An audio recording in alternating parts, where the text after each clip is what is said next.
जय मसीह की 1 year Bible study. दिन 9। उत्पत्ति 5। आदम की वंशावली। आदम की वंशावली यह है। जब परमेश्वर ने मनुष्य की सृष्टि की तब अपने ही स्वरूप में उसको बनाया। उसने नर और नारी करके मनुष्यों की सृष्टि की और उन्हें आशीष दी और उनकी सृष्टि के दिन उनका नाम आदम रखा। जब आदम 130 वर्ष का हुआ तब उसके द्वारा उसकी समानता में ही उस ही के स्वरूप के अनुसार एक पुत्र उत्पन्न हुआ। उसने उसका नाम शेत रखा। शेत के जन्म के पश्चात आदम 800 वर्ष जीवित रहा और उसके और भी बेटे बेटियां उत्पन्न हुई। इस प्रकार आदम की कुल आयु 930 वर्ष की हुई। तत्पश्चात वह मर गया। जब शेत 105 वर्ष का हुआ तब उससे एनोश का जन्म हुआ। एनोश के जन्म के पश्चात शेत 807 वर्ष जीवित रहा और उसके और भी बेटे बेटियां उत्पन्न हुई। इस प्रकार शेत की कुल आयु 912 वर्ष की हुई। तत्पश्चात वह मर गया। जब एनोश 90 वर्ष का हुआ तब उससे केनान का जन्म हुआ। केनान के जन्म के पश्चात एनोश 815 वर्ष जीवित रहा और उसके और भी बेटे बेटियां उत्पन्न हुई। इस प्रकार एनोश की कुल आयु 905 वर्ष की हुई। तत्पश्चात वह मर गया। जब केनान 70 वर्ष का हुआ तब उससे महलेल का जन्म हुआ।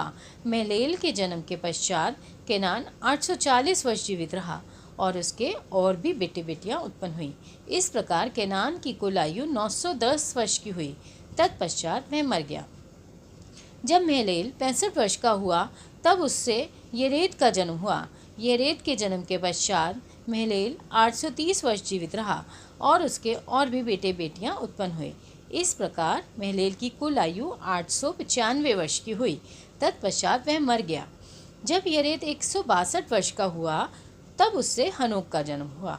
हनोक के जन्म के पश्चात येरेद 800 वर्ष जीवित रहा और उसके और भी बेटे बेटियां उत्पन्न हुई।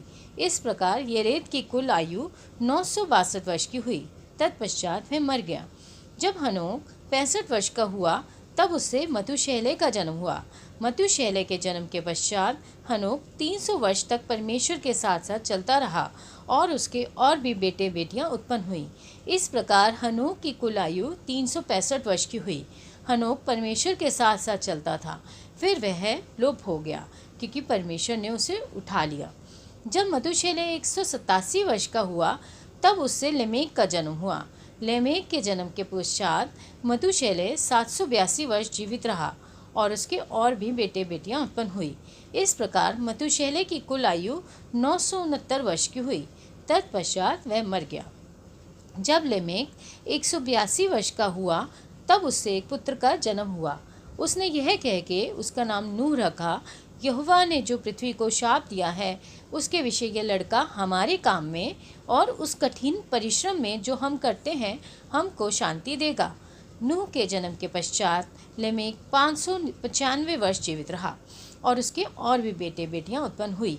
इस प्रकार लेमेक की कुल आयु 777 वर्ष की हुई। तत्पश्चात वह मर गया और नूह 500 वर्ष का हुआ और नूह से शेम और हाम और यपेत का जन्म हुआ।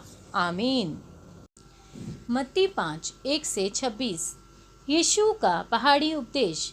वह उस भीड़ को देखकर पहाड़ पर चढ़ गया और जब बैठ गया तो उसके चेले उसके पास आए और वह अपना मुंह खोलकर उन्हें ये उपदेश देने लगा। धन्य वचन। धन्य है वे जो मन के दीन हैं क्योंकि स्वर्ग का राज्य उन्हीं का है। धन्य है वे जो शोक करते हैं क्योंकि वे शांति पाएंगे। धन्य है वे जो नम्र हैं क्योंकि वे पृथ्वी के अधिकारी होंगे। धन्य है वे जो धार्मिकता के भूखे और प्यासे हैं क्योंकि वे तृप्त किए जाएंगे। धन्य है वे जो दयावंत हैं क्योंकि उन पर दया की जाएगी। धन्य है वे जिनके मन शुद्ध हैं क्योंकि वे परमेश्वर को देखेंगे। धन्य है वे जो मेल कराने वाले हैं क्योंकि वे परमेश्वर के पुत्र कहलाएंगे। धन्य है वे जो धार्मिकता के कारण सताए जाते हैं क्योंकि स्वर्ग का राज्य उन्हीं का है। धन्य हो तुम जब मनुष्य मेरे कारण तुम्हारी निंदा करे और सताए और झूठ बोल बोलकर तुम्हारे विरोध में सब प्रकार की बुरी बात कहे, तब आनंदित और मगन होना क्योंकि तुम्हारे लिए स्वर्ग में बड़ा फल है। इसलिए कि उन्होंने उन भविष्यद्वक्ताओं को जो तुमसे पहले थे इसी रीति से सताया था। नमक और ज्योति। तुम पृथ्वी के नमक हो, परंतु यदि नमक का स्वाद बिगड़ जाए तो फिर वह किस वस्तु से नमकीन किया जाएगा? फिर वह किसी काम का नहीं, केवल इसके कि बाहर फेंका जाए और मनुष्यों के पैरों तले रौंदा जाए। तुम जगत की ज्योति हो।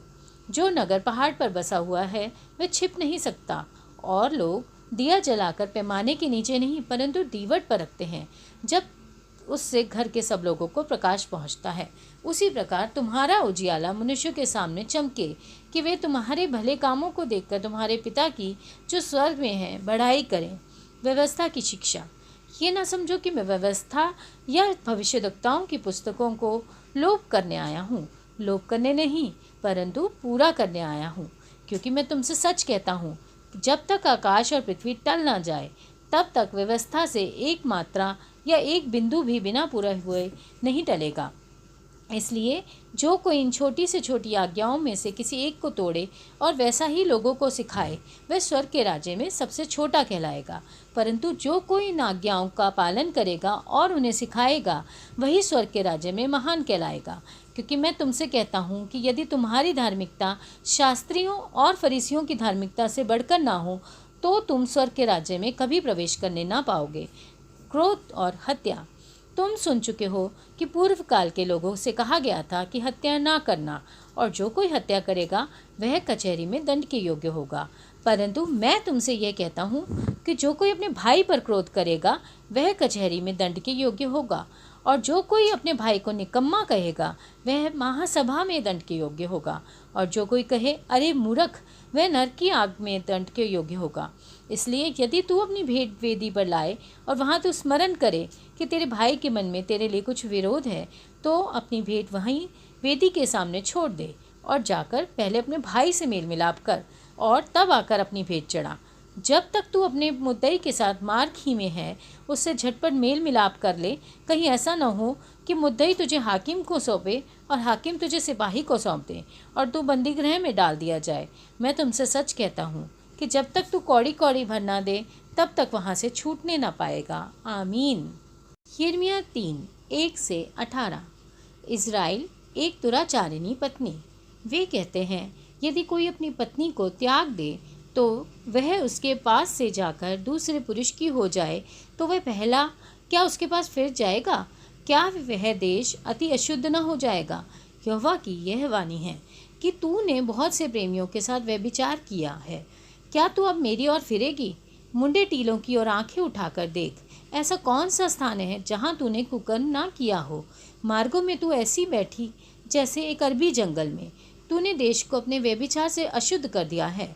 इसी कारण झड़ियाँ और बरसात की पिछली वर्षा नहीं होती, तो भी तेरा माथा वैश्य का सा है। तू लज्जित होना ही नहीं जानती। क्या तू अब मुझे पुकार कर कहेगी, हे मेरे पिता, तू ही मेरी जवानी का साथी है? क्या वह मन में सदा क्रोध रखे रखेगा? क्या वह उसको सदा बनाए रहेगा? तूने ऐसा कहा तो है, परंतु तूने बुरे काम प्रबलता के साथ किए हैं। इस्राएल और यहूदा को पश्चाताप करना अनिवार्य है। फिर योशिया राजा के दिनों में यहोवा ने मुझसे यह भी कहा, क्या तूने देखा कि भटकने वाले इज़राइल ने क्या किया है? उसने सब ऊंचे पहाड़ों पर और सब हरे पेड़ों के नीचे जा जाकर व्यभिचार किया है। तब मैंने सोचा, जब यह सब काम वे कर चुके और तब मेरी ओर फिरेगी, परंतु वह ना फिरी। और उसकी विश्वासघाती बहन यहूदा ने ये देखा। फिर मैंने देखा, जब मैंने भटकने वाली इज़राइल को उसके व्यभिचार करने के कारण त्याग कर उसे त्यागपुत्र दे दिया है, तो भी उसकी विश्वासघाती बहन यहूदा ना डरी, वरन जाकर वह भी व्यभिचारन बन गई। उसके निर्लज्ज व्यभिचारिणी होने के कारण देश भी अशुद्ध हो गया। उसने पत्थर और काठ के साथ भी व्यभिचार किया। इतने पर भी उसकी विश्वासघाती बहन यहूदा पूर्ण मन से मेरी ओर ना फिरी, परंतु कपट से। यहोवा की यही वाणी है। यहोवा ने मुझसे कहा, भटकने वाले इज़राइल विश्वासघाती यहूदा से कम दोषी निकली है। तू जाकर उत्तर दिशा में ये बातें प्रचार कर। यहोवा की ये वाणी है, हे भटकने वाले इज़राइल, लौट आ। मैं तुझ पर क्रोध की दृष्टि ना करूँगा, क्योंकि यहोवा की ये वाणी है, मैं करना मैं हूँ, मैं सर्वदा क्रोध ना रखे रहूँगा। केवल अपना ये अधर्म मान ले कि तू अपने परमेश्वर यहोवा से फिर गई और सब हरे पेड़ों के तले इधर उधर दूसरों के पास गई और मेरी बातों को नहीं माना। यहोवा की ये वाणी है, हे भटकने वालों लड़कों, लौट आओ, क्योंकि मैं तुम्हारा स्वामी हूँ। यहोवा की ये वाणी है, तुम्हारे प्रत्येक नगर पीछे एक और प्रत्येक कुल पीछे 2 को लेकर मैं सिय्योन में पहुँचा दूँगा। मैं तुम्हें अपने मन के अनुकूल चरवाहे दूँगा, जो ज्ञान और बुद्धि से तुम्हें चराएंगे। उन दिनों में जब तुम उस देश में बढ़ो और फूलो फलो, तब लोग फिर ऐसा ना कहेंगे, यहोवा की वाचा का संदूक। यहोवा की यह भी वाणी है, उसका विचार भी उनके मन में ना आएगा। ना लोग उसके ना रहने से चिंता करेंगे, ना उसकी मरम्मत होगी। उस समय यरूशलेम यहोवा का सिंहासन कहलाएगा और सब जातियां उसी यरूशलेम में मेरे नाम के निमित्त इकट्ठी हुआ करेंगी, और वे फिर अपने बुरे मन के हट पर ना चलेंगी। उन दिनों में यहूदा का घराना इज़राइल के घराने के साथ चलेगा। आमीन।